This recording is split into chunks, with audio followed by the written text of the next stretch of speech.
जय श्री कृष्णा सा। आप सभी का मेरे चैनल पर स्वागत है। आइए सुनते हैं बृहस्पतिवार की व्रत कथा। प्राचीन समय की बात है। भारत में एक राजा राज्य करता था। वह बड़ा प्रतापी और दानी था। वह नित्य मंदिर में भगवत दर्शन करने जाता था। वह ब्राह्मण और गुरु की सेवा किया करता था। उसके द्वार से कोई भी याचक निराश होकर नहीं लौटता था। वह प्रत्येक गुरुवार को व्रत रखता तथा पूजन करता था। हर दिन गरीबों की सहायता करता था, परंतु यह सब उसकी रानी को अच्छा नहीं लगता था। वह न व्रत करती थी, न किसी को एक भी पैसा दान देती थी। वह राजा को भी ऐसा करने से मना किया करती थी। एक समय की बात है, राजा शिकार खेलने वन को चले गए। घर पर रानी और दासी थी। उस समय गुरु बृहस्पति देव साधु का रूप धारण कर राजा के दरवाजे पर भिक्षा मांगने आए। साधु ने रानी से भिक्षा मांगी तो वह कहने लगी, हे साधु महाराज, मैं इस दान पुण्य से तंग आ गई हूँ। इस कार्य के लिए मेरे पति देव ही बहुत हैं। अब आप ऐसी कृपा करें कि सारा धन नष्ट हो जाए और मैं आराम से रह सकूं। साधु रूपी बृहस्पति देव ने कहा, हे देवी, तुम बड़ी विचित्र हो। संतान और धन से कोई दुखी नहीं होता, इसको तो सभी चाहते हैं। पापी भी पुत्र और धन की इच्छा करता है।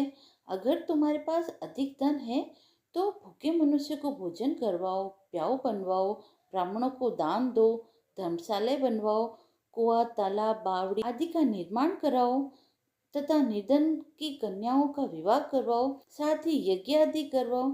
इस प्रकार के कर्मों से तुम्हारे कुल का और तुम्हारा नाम परलोक में भी सार्थक होगा एवं तुम्हें भी स्वर्ग की प्राप्ति होगी। परंतु रानी साधु की इन बातों से खुश न हुई। उसने कहा, हे साधु महाराज, मुझे ऐसे धन की आवश्यकता नहीं जिसे मैं अन्य लोगों में दान देती फिरूं तथा जिसको रखने और संभालने में ही मेरा सारा समय नष्ट हो जाए। साधु ने कहा, हे देवी, यदि तुम्हारी ऐसी इच्छा है तो जैसा मैं कहता हूँ वैसा तुम करना। बृहस्पतिवार के दिन घर आंगन को गोबर से लीपना, अपने केस को पीली मिट्टी से धोना, केसों को धोते हुए स्नान करना, राजा से कहना कि वह हजामत करवाए, भोजन में मांस मदिरा खाना, कपड़े धोबी के यहाँ धुलने देना। इस प्रकार 7 बृहस्पतिवार करने से तुम्हारा सारा धन नष्ट हो जाएगा। यह कहकर साधु महाराज रूपी बृहस्पति देव अंतर्ध्यान हो गए।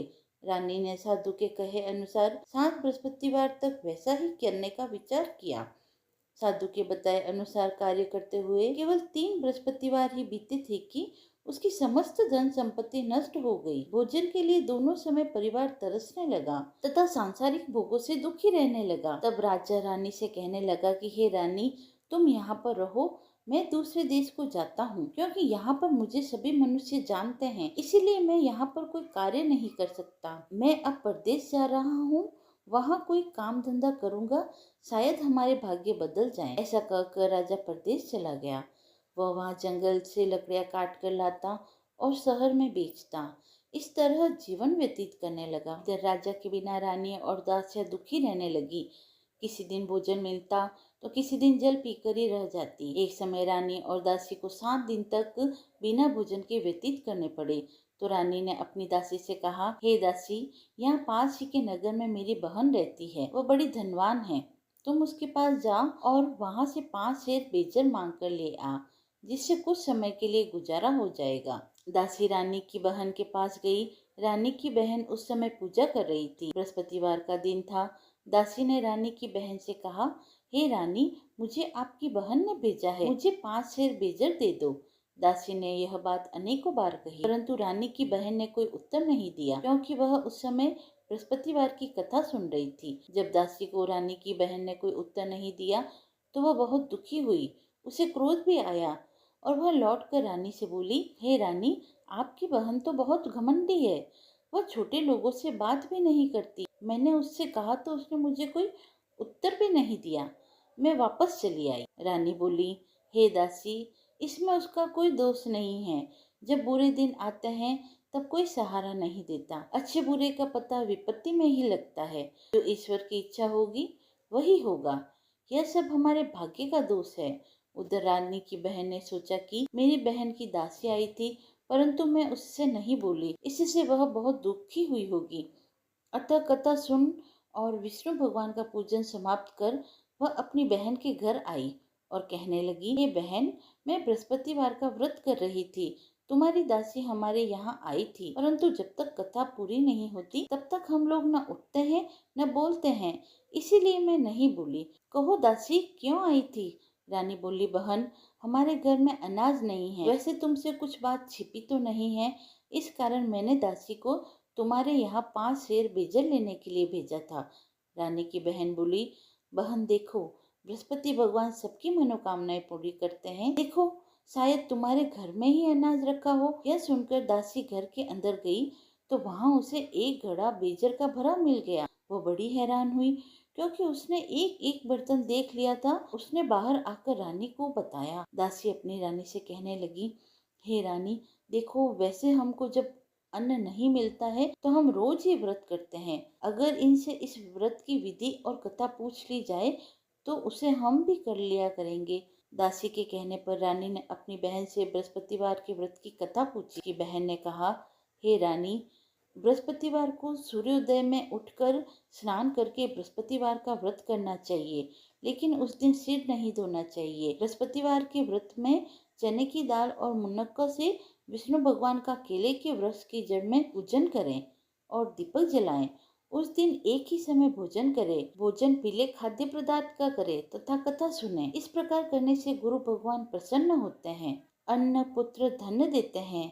इस तरह व्रत और पूजन की विधि बताकर रानी की बहन अपने घर लौट गई। रानी और दासी दोनों ने निश्चय किया कि वे बृहस्पति देव भगवान का पूजन जरूर करेंगी। 7 दिन बाद जब बृहस्पतिवार आया तो उन्होंने व्रत रखा। गुड़साल में जाकर चना और गुड़ बीन कर लाई तथा उसकी दाल से केले की जड़ में विष्णु भगवान का पूजन किया। अब भोजन कहाँ से लाए? दोनों बड़ी दुखी हुई, परंतु उन्होंने व्रत किया था, इस कारण बृहस्पति देव भगवान प्रसन्न थे। वे एक साधारण व्यक्ति के रूप में 2 थालों में सुंदर पीला भोजन लेकर आए और दासी को देकर बोला, हे दासी, यह भोजन तुम्हारे और रानी के लिए है, तुम दोनों करना। दासी भोजन पाकर बड़ी प्रसन्न हुई और रानी से बोली, रानी जी, भोजन कर लो। रानी को भोजन आने के बारे में कुछ भी पता नहीं था, इसलिए वह दासी से बोली, जा तू ही भोजन कर, क्योंकि तू हमारी व्यर्थ में हंसी उड़ाती है। दासी बोली, एक व्यक्ति अभी भोजन दे गया है। रानी कहने लगी, वह भोजन तेरे ही लिए दे गया है, तू ही भोजन कर। दासी ने कहा, वह व्यक्ति हम दोनों के लिए 2 थालों में भोजन दे गया है, इसीलिए मैं और आप दोनों ही साथ साथ भोजन करेंगी। उन्होंने गुरु भगवान को नमस्कार कर भोजन प्रारंभ किया। उसके बाद से वे प्रत्येक बृहस्पतिवार को गुरु भगवान का व्रत और पूजन करने लगी। भगवान की कृपा से उसके पास धन हो गया, परंतु रानी फिर पहले की तरह से आलस्य करने लगी। तब दासी बोली, देखो रानी, तुम पहले भी इस तरह आलस्य करती थी, तुम्हें धन को रखने में कष्ट होता था, इस कारण सभी धन नष्ट हो गया। अब गुरु भगवान की कृपा से धन मिला है तो फिर तुम्हें आलस्य होता है। बड़ी मुसीबतों के बाद हमने यह धन पाया है, इसीलिए हमें दान पुण्य करना चाहिए। तुम भूखे मनुष्यों को भोजन कराओ, प्याऊ बनवाओ, ब्राह्मणों को दान दो, कुआं, तालाब, बावड़ी आदि का निर्माण करवाओ, मंदिर, पाठशाला बनवाकर दान दो, कुंवारी कन्याओं का विवाह करवाओ, धन को शुभ कार्यों में खर्च करो, जिससे तुम्हारा कुल का यश बढ़े और स्वर्ग प्राप्त हो और तुम्हारे पितर प्रसन्न हो। दासी की बात मानकर रानी ने इसी प्रकार के कर्म करने प्रारंभ किए, जिससे उसका काफी यश फैलने लगा। एक दिन रानी और दासी आपस में विचार करने लगी कि न जाने राजा किस दशा में होंगे, उनकी कोई खोज खबर नहीं है। गुरु भगवान से उन्होंने प्रार्थना की और भगवान ने रात्रि में राजा को स्वप्न में कहा, हे राजा, उठ, तेरी रानी तुझको याद करती है, अब अपने देश लौट जा। राजा प्रातःकाल उठकर जंगल से लकड़ियां काट कर लाने के लिए जंगल की ओर चला। जंगल से गुजरते हुए वह सोचने लगा, रानी की गलती से कितने दुख भोगने पड़े। राजपाट छोड़कर उसे जंगल में आकर रहना पड़ा। जंगल से लकड़ियां काटकर उन्हें बेचकर गुजारा करना पड़ा।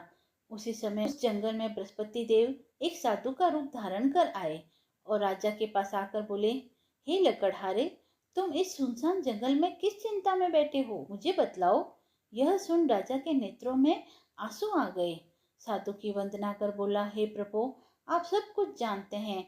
इतना कहकर राजा ने साधु को अपनी संपूर्ण कहानी सुना दी। महात्मा तो स्वभाव से ही दयालु होते हैं। वे राजा से बोले, हे राजा, तुम्हारी पत्नी ने बृहस्पति देव के प्रति अपराध किया था, जिसके कारण तुम्हारी यह दशा हुई है। तुम किसी प्रकार की चिंता मत करो, भगवान तुम्हें पहले से भी अधिक धन देंगे। देखो, तुम्हारी पत्नी ने बृहस्पतिवार का व्रत करना प्रारंभ कर दिया है। तुम भी बृहस्पतिवार का व्रत करके चने की दाल, गुड़ और जल को लोटे में डालकर केले के पत्ते से भगवान विष्णु का पूजन करो। फिर कथा कहो और सुनो, भगवान तुम्हारी सब मनोकामनाओं को पूर्ण करेंगे।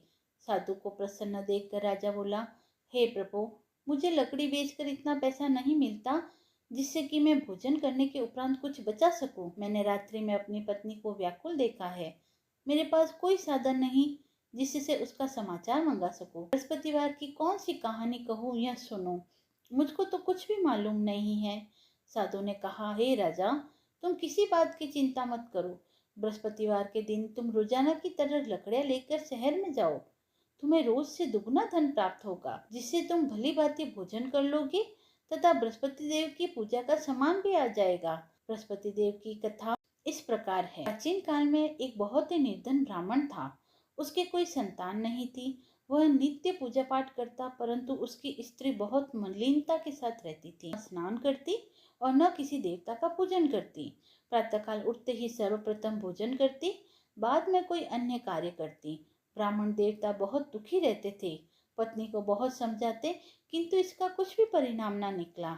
भगवान की अनुकंपा से एक समय उस ब्राह्मण की पत्नी गर्भ से हुई और 10वें महीने में उसे एक सुंदर कन्या हुई।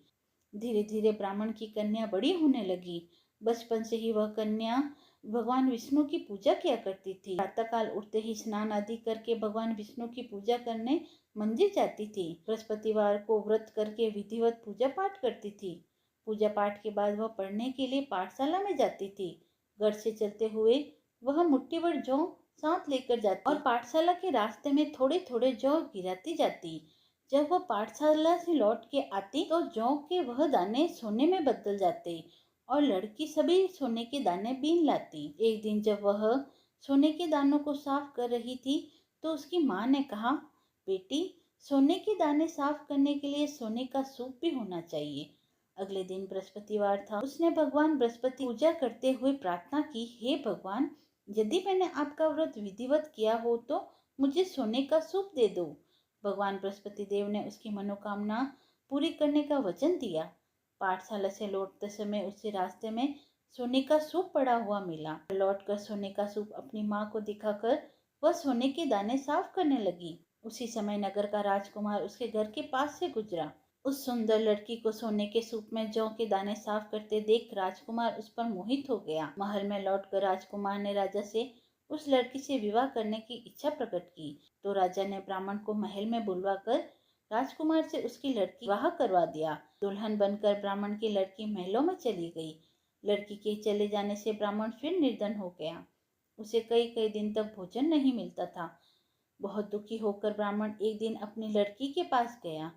अपने पिता से निर्धनता का समाचार सुनकर उसे बहुत सा धन देकर उसने अपने पिता को विदा किया। उस धन से ब्राह्मण के कुछ दिन तो आराम से गुजरे, लेकिन जल्द ही फिर भूखे मरने की हालत हो गई। ब्राह्मण अपनी लड़की से धन लेने के लिए फिर महल पहुंचा। लड़की ने पिता की बुरी हालत देखकर कहा, पिताजी, आखिर आप कब तक मुझसे धन लेकर जीवन यापन करेंगे? आप कोई ऐसा उपाय क्यों नहीं करते जिससे आपका घर धन संपत्ति से बढ़ जाए? ब्राह्मण ने कहा, मैंने तेरी माँ को बहुत समझाया, पर उसकी समझ में कुछ नहीं आता। उसका फुहड़पन नष्ट हो तो घर की निर्धनता भी दूर हो जाए। तब कुछ सोचकर लड़की ने पिताजी से कहा, पिताजी, आप कुछ दिनों के लिए माँ को मेरे पास छोड़ जाओ। तब कुछ सोचकर ब्राह्मण पत्नी को लड़की के पास महल में छोड़ आया। लड़की ने अपनी माँ से कहा, माँ, तुम कल प्रातः उठकर स्नान आदि करके भगवान बृहस्पति देव की पूजा करना। पूजा करने से तुम्हारी निर्धनता अवश्य दूर हो जाएगी। लेकिन उसकी माँ ने उसकी कोई बात न मानी। तब क्रोधित होकर लड़की ने अपनी माँ को एक कक्ष में बंद कर दिया। सूर्योदय के समय माँ को उठाकर जबरदस्ती उसे स्नान कराया। फिर मंदिर में ले जाकर भगवान बृहस्पति देव की पूजा कराई। कुछ दिनों तक ऐसा करने से माँ की बुद्धि में परिवर्तन हुआ और वह स्वयं बृहस्पतिवार का व्रत रखने लगी। उसके व्रत रखने से ब्राह्मण के घर में भगवान विष्णु की अनुकंपा से धन की वर्षा होने लगी। दोनों पति पत्नी धन संपत्ति पाकर आनंद पूर्वक जीवन यापन करते हुए विष्णु धाम को चले गए। लकड़हारा बने राजा ने उन साधु से बृहस्पति देव की यह कथा सुनकर बृहस्पतिवार का व्रत करके भगवान विष्णु की पूजा की। उस दिन से उसके सभी क्लेश दूर हो गए। लेकिन अगले बृहस्पतिवार को कामकाज में अधिक व्यस्त रहने के कारण उसने भगवान बृहस्पति देव का व्रत नहीं किया। भगवान बृहस्पति देव लकड़हारे से क्रोधित हो गए और उसे भूल की सजा दी। उस दिन नगर के राजा ने नगर में घोषणा करके सबको सूचित किया कि प्रत्येक नागरिक मेरे महल में भोजन करने आए। जो नहीं आएगा उसे अपराधी मानकर भारी दंड दिया जाएगा। लकड़हारा बने राजा ने उस नगर के राजा की घोषणा तो सुनी, लेकिन जंगल में लकड़ी काट कर लाने और उन्हें बेचने में देर हो जाने के कारण वह समय पर महल में भोजन करने नहीं जा सका। अतः राजा के सैनिक लकड़हारे को पकड़कर महल में ले आए। राजा ने उसे महल के एक कक्ष में बैठाकर भोजन कराया। उस कक्ष में एक खुटी पर रानी का सोने का हार लटका हुआ था। लकड़हारा अकेला उस कक्ष में भोजन कर रहा था। तभी उसने एक आश्चर्यजनक घटना घटते देखी। देखते ही देखते वह खुटी हार को निकल गई। थोड़ी देर बाद राजा ने हार को गायब देखा तो लकड़हारे को कारावास में डलवा दिया। लकड़हारा मन ही मन अपने भाग्य को कोसने लगा। तभी उसे जंगल में मिले साधु का स्मरण हो आया। थोड़ी देर में भगवान बृहस्पति सन्यासी के रूप में उसके सामने प्रकट हुए और कहा, हे लकड़हारे, तूने भगवान बृहस्पति देव की पूजा नहीं की, इसी कारण तुम्हें कष्ट हुआ है। लेकिन अब चिंता मत कर, बृहस्पतिवार के दिन कारागार के दरवाजे पर तुझे कुछ पैसे पड़े मिलेंगे। उन पैसों से भगवान बृहस्पति देव का व्रत करके उनकी पूजा करोगे तो तुम्हारे सब दुख नष्ट हो जाएंगे। बृहस्पतिवार के दिन दरवाजे पर पड़े मिले पैसों से चने और गुड़ को मंगवाकर लकड़हारे ने बृहस्पतिवार की कथा कही तो भगवान बृहस्पति देव ने प्रसन्न होकर उस नगर के राजा को स्वप्न में लकड़हारे को कारागार से मुक्त करने को कहा। सुबह राजा ने अपने कक्ष में आकर देखा तो खूंटी पर रानी का हार टंगा हुआ था। राजा ने लकड़हारे को मुक्त कर दिया और उसे धन और आभूषण देकर विदा किया। लकड़हारा बना राजा उस नगर से चलकर अपने नगर में पहुंचा तो उसे नगर में कुएं, धर्मशाला, बाग बगीचे देखकर बहुत प्रसन्नता हुई। राजा ने किसी से पूछा, ये कुएं और धर्मशाला किसने बनवाई है? सबने उसे बताया कि ये सब रानी और उसकी दासी ने बनवाई है। राजा महल में पहुंचा तो रानी ने उसका भव्य स्वागत किया। तब राजा ने निश्चय किया कि सप्ताह में एक दिन तो सभी बृहस्पति देव का व्रत एवं पूजन करते हैं, परंतु मैं प्रतिदिन व्रत किया करूंगा और दिन में 3 बार कथा कहा करूंगा। अब राजा हर समय दुसाले में चने की दाल बांधे रहता तथा दिन में 3 बार बृहस्पति देव की कथा करता। कुछ दिनों के बाद राजा को अपनी बहन की याद आई। एक दिन घोड़े पर सवार होकर राजा अपनी बहन से मिलने चला गया। अभी राजा नगर के बाहर पहुंचा ही था कि उसने कुछ लोगों को एक शव को ले जाते हुए देखा। राजा को स्मरण हुआ कि आज उसने किसी को बृहस्पतिवार की कथा नहीं कही। राजा ने उन लोगों को रोककर कहा, भाइयों, आप शव को ले जाने से पहले मुझसे बृहस्पतिवार की कथा सुन लें, बड़ी कृपा होगी। लोगों ने राजा पर क्रोधित होते हुए कहा, तुम पागल तो नहीं हो? लेकिन कुछ बड़े बूढ़े लोगों ने कहा, अच्छा भाई, साथ में चलते चलते तुम अपनी कथा भी सुना लो। राजा ने चलते हुए आधी कथा ही सुनाई थी कि सब हिलने लगा। राजा की पूरी कथा सुनाते ही सब पर बैठ गया। लोगों ने हैरानी से दांतों तले उंगलियां दबा ली और अगले बृहस्पतिवार से भगवान बृहस्पति देव का व्रत करने तथा कथा सुनने का निश्चय किया। अब घोड़े पर सवार राजा चलते हुए एक किसान के पास पहुंचा। किसान अपने खेत में हल चला रहा था। राजा ने कहा, अरे भाई, मुझसे बृहस्पतिवार की कथा सुन लो। किसान झुंझला कर बोला, अरे भाई, देख नहीं रहे, जितनी देर तक तुम्हारी कथा सुनूंगा उतनी देर में तो मैं खेत में हल चला लूंगा। राजा निराश होकर चलने लगा। तभी किसान के बैल लड़खड़ाकर जमीन पर गिरे और किसान के पेट में जोर से दर्द होने लगा। उस किसान की पत्नी जब खाना लेकर आई तो उसने किसान से इस बारे में पूछा। किसान ने घुड़सवार की पूरी कहानी सुनाई। किसान की पत्नी दौड़ती हुई राजा के पास पहुंचकर हाथ जोड़कर बोली, भैया, मैं तुम्हारी कथा सुनने को तैयार हूँ। राजा ने उसके साथ खेत पर पहुंच बृहस्पतिवार की कथा सुनाई। तभी बैल उठकर खड़े हो गए और किसान के पेट का दर्द भी तुरंत ठीक हो गया। राजा अपनी बहन के घर पहुंचा तो उसकी बहुत आवभगत हुई। अगले दिन सुबह उठकर राजा ने देखा घर के सभी लोग भोजन कर रहे हैं। किसी भूखे को बृहस्पतिवार की कथा सुनाए बिना राजा भोजन नहीं करता था। उसने बहन से कहा, बहन, क्या घर में कोई ऐसा व्यक्ति है जिसने अभी तक भोजन न किया हो? उसकी बहन बोली, भैया, हमारे घर में तो क्या, आपको पूरे नगर में कोई ऐसा व्यक्ति नहीं मिलेगा जिसने अभी भोजन न किया हो। तब राजा ने बहन के घर से निकलकर उस नगर में बिना भोजन किए व्यक्ति की तलाश की। एक गडरिये के घर में उसका बेटा बीमार होने के कारण भूखा रह गया था। राजा ने उसको जाकर बृहस्पतिवार की कथा सुनाई। कथा सुनते सुनते गडरिये का बीमार बेटा बिल्कुल ठीक हो गया। सबने राजा की बहुत प्रशंसा की। एक दिन राजा ने अपनी बहन से कहा, बहन, हम अपने घर जाना चाहते हैं, तुम भी हमारे साथ चलो, कुछ दिन वहाँ रह कर लौट आना। राजा की बहन ने अपनी सास से पूछा तो सास ने ताना देते हुए कहा, बहू, मायके जाना हो तो अकेले जाना, मेरे पोतों को नहीं ले जाना। तुम्हारे भाई के कोई संतान नहीं है, कहीं तुम्हारी भाभी मेरे पोतों पर कोई जादू टोना न कर दे। दूसरे कक्ष में बहन की सास की बातें सुनकर राजा दुखी मन से अकेले ही अपने नगर को लौट आया। रानी ने राजा से कहा, आप तो अपनी बहन को लाने की बात कह रहे थे, फिर बहन को साथ क्यों नहीं लाए? तब राजा ने दुखी होकर कहा, रानी, हम निसंतान हैं, इसलिए कोई हमारे घर आना पसंद नहीं करता। रानी ने राजा को समझाया, हे प्राणनाथ, हमें बृहस्पति देव ने सब कुछ दिया है, अब भगवान बृहस्पति देव हमें संतान भी अवश्य देंगे। बृहस्पतिवार को विधिवत व्रत करते हुए राजा रानी ने भगवान बृहस्पति देव से संतान के लिए प्रार्थना की। कुछ दिनों के बाद उन्होंने स्वप्न में दर्शन दिए और कहा, हे राजन, तेरी मनोकामना अवश्य पूर्ण होगी। एक सप्ताह बाद ही रानी गर्भवती हो गई। 10वें महीने रानी ने एक सुंदर पुत्र को जन्म दिया। राजा रानी जीवन पर्यंत बृहस्पतिवार का व्रत करते रहे। उनके घर में धन की वर्षा होती रही। इस तरह आनंद पूर्वक जीवन यापन करते हुए राजा रानी भगवान बृहस्पति देव की अनुकंपा से मोक्ष को प्राप्त कर सीधे वैकुंठ धाम को पहुंच गए। बृहस्पतिवार विधिवत व्रत करके जो स्त्री पुरुष भगवान विष्णु जी की पूजा करते हैं, भगवान उनकी सभी मनोकामनाओं को पूर्ण करते हैं। बृहस्पतिवार व्रत कथा समाप्त हुई। यदि आपको वीडियो पसंद आया हो तो आप मेरे चैनल को लाइक, शेयर एंड सब्सक्राइब करें। धन्यवाद।